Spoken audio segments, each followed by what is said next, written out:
এসেছেন আজকে আমাদের ইউএস অ্যাম্বাসেডরের নেতৃত্বে ইউএস অ্যাম্বাসির একটা ডেলিগেশনের সাথে পার্টি অফিসে একটা সৌজন্য সাক্ষাৎ ছিল। আমাদের পার্টির আহ্বায়ক উপস্থিত ছিলেন, আমি সহ আমাদের এখানে আন্তর্জাতিক সেলের অন্যান্য সদস্যবৃন্দ উপস্থিত ছিলেন। আমাদের মূলত এটা মোর অফ এ সৌজন্য কার্টেসি ভিজিট আমাদের পার্টি অফিসে।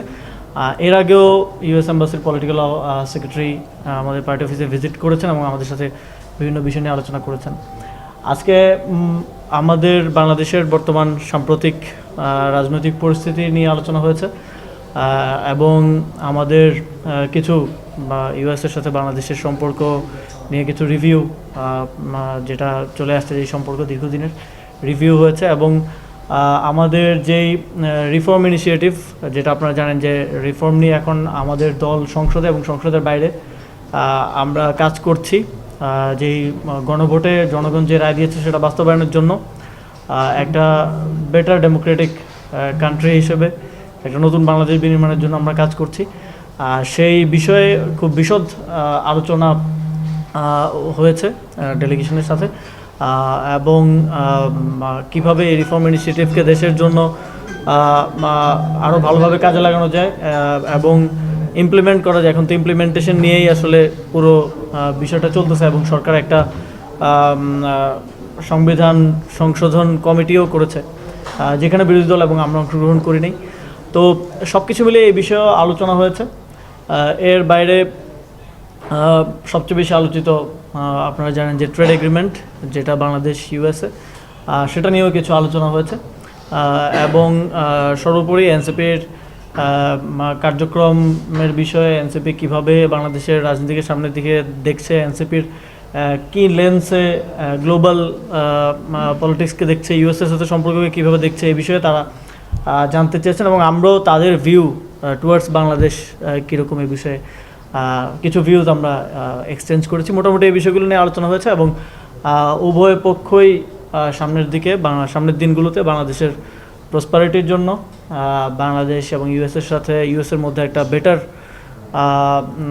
ডিপ্লোম্যাটিক রিলেশনের বিষয় এবং বাংলাদেশকে বা আমাদের দিক থেকে বিশেষ করে বাংলাদেশকে কিভাবে এই সাউথ এশিয়ার একটা strong economic and strong country হিসেবে গড়ে তোলা যায়, এ বিষয়ে আমাদের মধ্যে বিস্তারিত আলাপ আলোচনা হয়েছে এবং আমরা সামনের দিনেও আমাদের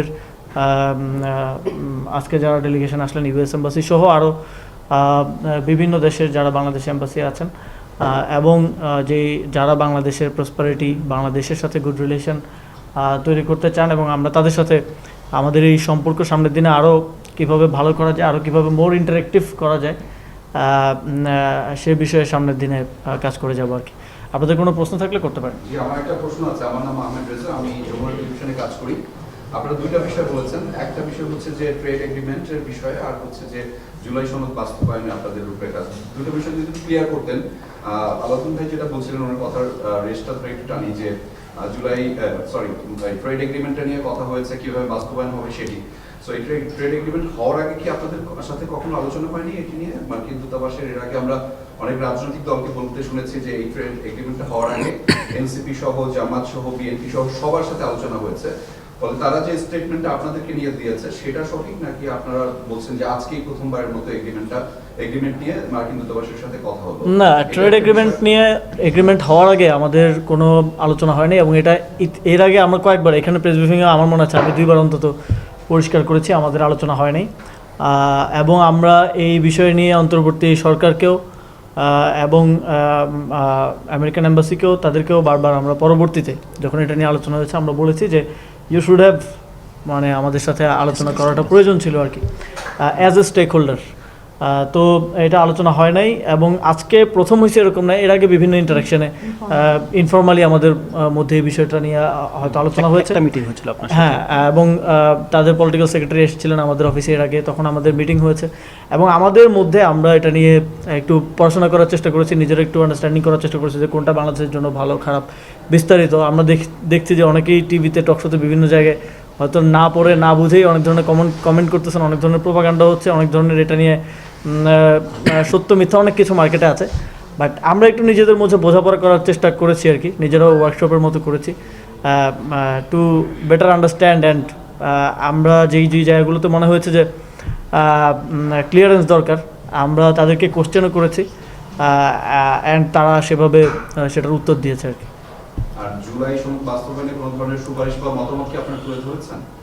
এটার ক্ষেত্রে তো আমরা পার্টি হিসেবে আপনারা আমাদের অবস্থান জানেন, আমরা এটা নন নেগোশিয়েবল একটা জায়গায় আছি যে গণভোটের রায় বাস্তবায়নের বিষয়টা নিয়ে, এবং আমরা একই সাথে সংসদে এবং সংসদের বাইরে আমাদের কার্যক্রম পরিচালনা করছি, কর্মসূচি চলমান আছে।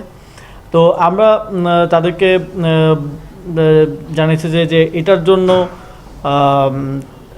এই বিষয়টাকে তারা কিভাবে দেখেন, এবং তারা অবভিয়াসলি তারা জানিয়েছেন যে তারা এই রিফর্ম ইনিশিয়েটিভটাকে সাপোর্ট করেন, it should be done, but দেশের ইন্টারনালি কীভাবে হবে কী হবে পলিটিক্যাল পার্টি তারা এখানে কোনো পক্ষ নিতে আগ্রহী না as usual. But even trade এগ্রিমেন্টের ক্ষেত্রেও বা বেটার রিলেশনের ক্ষেত্রেও কিছু কিছু জায়গায় আপনারা জানেন যে ইউএস সহ বিভিন্ন দেশে বিভিন্ন ধরনের মতাদর্শ থাকে, বোঝাপড়া থাকে। তো রিফর্মের ক্ষেত্রে তারা স্ট্রংলি এটাকে সাপোর্ট করেন, এবং তারা এটার জন্য সরকার দল জামাতে ইসলামী এবং সবার সাথেই তারা এক ধরনের নেগোসিয়েশন এবং কথাবার্তার মধ্যে আছেন আর কি, এবং আমরা এই জন্য সাপোর্ট চেয়েছি। চুক্তিটা নিয়ে প্রশ্ন, সেটা হচ্ছে যে যেহেতু বাংলাদেশের একটা অংশ বলতেছে দেশ বিক্রি করার চুক্তি ছিল এটা, এবং এখানে কাট করে দেওয়ার কারণ হচ্ছে ভাই যেটা বলবে যেখানে আপনারা অন্তর্বর্তী সরকারের অংশ ছিলেন, আপনি নিজে অংশ ছিলেন, কিন্তু এত বড় একটা সরকারের অংশ ছিলাম, তারও আমি পদত্যাগ করার 2 মাস পরে চুক্তিটা হয়েছে। তো আমার ওই সরকারের দিক থেকে জানার তো আসলে সুযোগ নেই, এবং আমি যতদূর জানি যে ইভেন যখন আমরা এই বিষয়গুলো নিয়ে আলাপ করেছি যে স্টেক হোল্ডার হিসেবে আমাদের সাথে তো ডিসকাশন হওয়া উচিত ছিল, তখন আমরা সবার থেকেই একই ধরনের মানে যারা ডিসকাশনে ছিল একই ধরনের রেসপন্স পেয়েছি যে চুক্তি হওয়ার আগ পর্যন্ত তারা এটাকে নন ডিসক্লোজার রাখতে চেয়েছেন, এবং অনেক স্টেক হোল্ডারের সাথেই হয়তো আলোচনা হয় নাই। এবং আমরা এটাকে ক্রিটিক্যালি আমরা পয়েন্ট আউট করেছি যে এনসিপির সাথে আলোচনা না করাটা এটা উচিত হয়নি, এনসিপি সাথে অবশ্যই কনসাল্ট করা উচিত ছিল, এবং সামনের দিকেও আমরা এটা জানিয়েছি স্টেক হোল্ডারদেরকে যারা ইনভলভ ছিলেন যে সামনের দিকেও এই ধরনের বড় ডিসিশনের ক্ষেত্রে অবশ্যই আলোচনা করা উচিত। এবং অনেকেই এটা পলিটিক্যাল ইন্টেনশন থেকে এনসিপিকে দায় দেওয়ার চেষ্টা করে যে এনসিপি করছে এনসিপি, বাট আমরা স্পষ্টভাবেই বলছি, একটু আগে তারা মিটিং করে গেছেন, এখন তো আমরা মিডিয়ার সামনে মিথ্যা বলতে পারবো না, কারণ তারা গিয়ে তো দেখবেন যে আমরা মিডিয়ার সামনে কী বলছি, যে আমাদের সাথে আলোচনা হয় না এটা নিয়ে এর আগে। এবং আমার মনে হয় যে এই চুক্তি নিয়ে অনেক অ্যাওয়ারনেসের প্রয়োজন আছে আমাদের মধ্যে, এবং ইতিমধ্যে আমাদের সম্মানিত আহ্বায়ক তিনি বলেছেন যে সংসদীয় বিষয়টি নিয়ে আলোচনা হওয়া উচিত, awareness and pros and cons বোঝার জন্য, এবং সাধারণ মানুষকেও আরও আমি দেখছি যে সত্য মিথ্যা অনেক কিছু মিলিয়ে সোশ্যাল মিডিয়াতে টকশোতে বিভিন্নভাবে আসতেছে, অ্যাওয়ারনেস প্রয়োজন আর কি। তো এটা ওনাদেরকে আমরা বলেছি যে এটা কমিউনিকেশনটা আরও বেটারভাবে আপনাদেরও করা প্রয়োজন, ইউএস এম্বাসিরও করা প্রয়োজন, যাতে করে ভুল বোঝাবুঝি তৈরি না হয়। তবে কিছু বিষয়ে আমরা ক্রিটিক্যাল অবশ্যই, এবং সেগুলো আমরা ইন ডিটেইলস তাদের সাথে ডিসকাস করি। বৈঠকে তুলে ধরেছেন যেগুলো আপনারা তুলে ধরেছেন।